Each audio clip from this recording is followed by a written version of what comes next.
Hello ನಮಸ್ಕಾರ ರೈತ ಮಿತ್ರರೇ. ಸೊ ನಿಮಗೆ ಒಂದು ಏನಪ್ಪ ಅಂದರೆ ತೆಂಗು ಬೆಳೆ ರೈತರಿಗೆ ಲಾಭದಾಯಕ ಎಷ್ಟಿದೆಯೋ, ಸೊ ನೀವು ಸ್ವಲ್ಪ ಕೇರ್ಲೆಸ್ ಮಾಡಿದ್ರು ಕೂಡ ತೆಂಗು ಬೆಳೆ ನಿಮ್ಮ ಕೈ ತಪ್ಪು ಹೋಗ್ಬೋದು. ಹೌದು, ಏನಕ್ಕಪ್ಪ ಈ ಮಾತು ಹೇಳ್ತಾ ಇದ್ದೀನಿ ಅಂದರೆ, ನಾನು ತೆಂಗು ಬೆಳೆ ಹೆಂಗಿರುತ್ತೆ ಅಂದರೆ ನೋಡೋದಕ್ಕೆ ಚೆನ್ನಾಗೇ ಇರುತ್ತೆ. ಹೌದು, ಏನೂ ಕಾಣಲ್ಲ. ಗಿಡ ಚೆನ್ನಾಗಿದೆ ನೋಡಿ, ಗಿಡ ಚೆನ್ನಾಗಿದೆಯಲ್ಲ ಅಂಥೇಳಿ ಸುಮ್ಮನೆ ಆಗಿಬಿಡ್ತೀರಾ. ಬಟ್ ಕಣ್ಣಿಗೆ ಕಾಣದೇ ಇರೋ ಒಂದು ಹುಳ ಇದೆ. ಹೌದು, ಕಣ್ಣಿಗೆ ಕಾಣದೇ ಇರೋ ಒಂದು ಕೀಟ ಏನಿರುತ್ತೆ ನೋಡಿ, ಆ ಕೀಟ ಹಾಗೆ ತೆಂಗಿನ ಮರನೇ ಮುಗಿಸ್ಬಿಡುತ್ತೆ. ಕಷ್ಟಪಟ್ಟು ಬೆಳೆದಿರ್ತೀರ ರೈತರು, 5-6 ವರ್ಷ ಎಲ್ಲ ಕಷ್ಟಪಟ್ಟು ಬೆಳೆದು ಆಮೇಲೆ ಬಿಡಪ್ಪ ನೀನು ಫಲ ಬಿಡುತ್ತೆ ಅನ್ನೋ ವಯಸ್ಸಲ್ಲಿ ನೋಡಿ ಹಿಂಗಾದರೆ ಏನು ಮಾಡೋದು ರೈತರು? ಎಲ್ಲ ಮರ ಬಂದು ಫಸಲು ಕೊಡಬೇಕು. ನಿಮ್ಮ ಫಸಲು ಕೊಡೋತಪ್ಪ, ಏನೋ ಒಂದು ಜೀವನ ಆಗುತ್ತೆ. ಸಾಲ ಸೂಲ ಮಾಡಿ ನೆಟ್ಟು ಬೆಳೆದು ಕಷ್ಟಪಟ್ಟು 5 ವರ್ಷ ಹಿಂಗಾದರೆ ತೆಂಗು. ಅದಕ್ಕೆ ಹೇಳೋದು, ರೈತರು ಯಾವತ್ತೇ ಅಲ್ಲಿ ಮರಗಳನ್ನ ನೋಡ್ತಾ ಇರಬೇಕು. ಇಲ್ಲಾಂದರೆ ಈ ನೋಡಿ ಏನಾಗಿದೆ ನೋಡಿ, ಈ ಥರ ನೋಡೋದಕ್ಕೆ ಗಿಡಗಳು ಚೆನ್ನಾಗೇ ಇರ್ತವೆ, ಬಟ್ ದೂರದಿಂದ ನೋಡಿದಾಗ.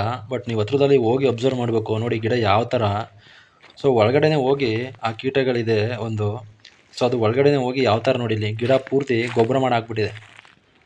ಸೊ ಕಷ್ಟಪಟ್ಟು ಈಗ 3-4 ವರ್ಷ ಬೆಳೆದಿರ್ತಾರೆ, ನೀನು ಫಲ ಕೊಡಬೇಕಪ್ಪ ಇನ್ನೊಂದು ವರ್ಷ ಅನ್ನೋದ್ರಲ್ಲಿ ಈ ಥರ ಆದಾಗ ಎಂಥ ರೈತನಿಗಾದರೂ ಏನು ಮಾಡೋದು ಹೇಳಿ ಹಿಂಗಾದಾಗ?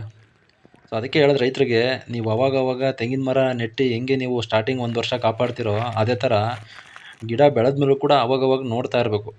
ಇಲ್ಲಾಂದರೆ ಏನಾಗುತ್ತೆ ಅಂದರೆ ನೋಡಿ, ಹಿಂಗೆ ಇಲ್ಲಿ ನೋಡಿ ಯಾವ ಥರ ಆಗಿದೆ ಅಂದರೆ, ಇನ್ನೇನು ಗಿಡ ಅಲ್ಲಿ ಎಷ್ಟಿದೆ ನೋಡಿ, ಅದು ಫುಲ್ಲು ಎಲ್ಲ ಒಳಗಡೆ ಎಲ್ಲ ಒಂಥರ ನೋಡಿ ಇಲ್ಲಿ ಗೊಬ್ಬರ ಮಾಡ್ದಂಗೆ ಮಾಡಾಕ್ಬಿಟ್ಟಿದೆ. ಏನಿಲ್ಲ ಅದು ಮತ್ತೆ ಗಿಡ ಹೋಯ್ತು, ಮತ್ತೆ ಗಿಡ ಅದು ಬೆಳೆಯಲ್ಲ.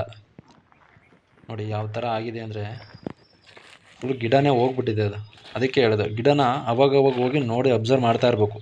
ಏಕೆಂದರೆ ಅದು ಸುಳಿಯಲ್ಲಿ ಇದೇ ನೋಡಿ ನಿಮ್ಮ ತೋಟ ಹಾಳು ಮಾಡೋದು. ಇದು ಕಡ್ಗಂಬೃಗ ಜೇರುಂಡೆ ಅಂತ. ಇದು ನೋಡಿ ಯಾವ ಥರ ಫಸ್ಟ್ ಗಿಡನ ಒಂದು ಸ್ಟಾರ್ಟಿಂಗ್ ಕುಕ್ಕಕ್ಕೆ ಸ್ಟಾರ್ಟ್ ಆಗುತ್ತೆ ಈ ಥರ. ಹಾಗೆ ಮಾಡ್ತಾ ಮಾಡ್ತಾ ಮಾಡ್ತಾ ಏನಾಗುತ್ತೆ, ಒಳಗಡೆ ಹಾಗೆ ಫುಲ್ಲು ಥರ ಹೋಲ್ ಮಾಡ್ದಂಗೆ ಮಾಡಿಬಿಟ್ಟು ಅದರೊಳಗಡೆ ಮೊಟ್ಟೆ ಇಕ್ಕಕ್ಕೆ ಸ್ಟಾರ್ಟ್ ಆಗುತ್ತೆ. ಮೊಟ್ಟೆ ಇಕ್ಕಾದ್ಮೇಲೆ ನೋಡಿ ಈ ಥರ ಏನಿದೆ ಗಿಡ ಈ ಥರ ಕನ್ವರ್ಟ್ ಮಾಡುತ್ತೆ ಗಿಡನ ಫುಲ್ಲು. ನಾವು ಅಬ್ಸರ್ವ್ ಮಾಡಲ್ಲ ಗಿಡ, ಬಿಡಪ್ಪ ಏನೋ ಸುಮ್ಮನೆ ಆಗ್ತೀವೇನೋ ಹುಳ ಅಂತ. ನೋಡಿ ಇದು ಎಷ್ಟು ಶಾರ್ಪ್ ಇರುತ್ತೆ ಅಂದರೆ, ಅದು ನಿಧಾನಕ್ಕೆ ಕುಡುಕ್ತಾನೆ ಮರನ ದೊಡ್ಡ ಹೋಲ್ ಮಾಡುತ್ತೆ. ಫಸ್ಟ್ ನೋಡಿ ಮರ ಈ ಥರ ಇರುತ್ತೆ ಫಸ್ಟ್ ಮರ.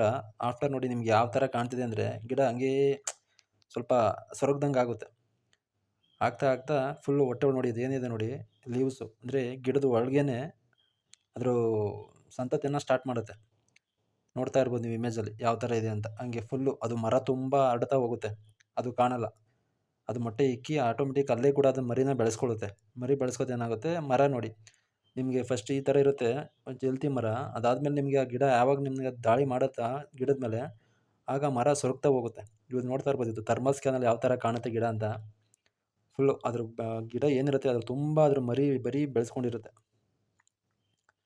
ನೋಡಿ ಯಾವ ಥರ ಇರುತ್ತೆ.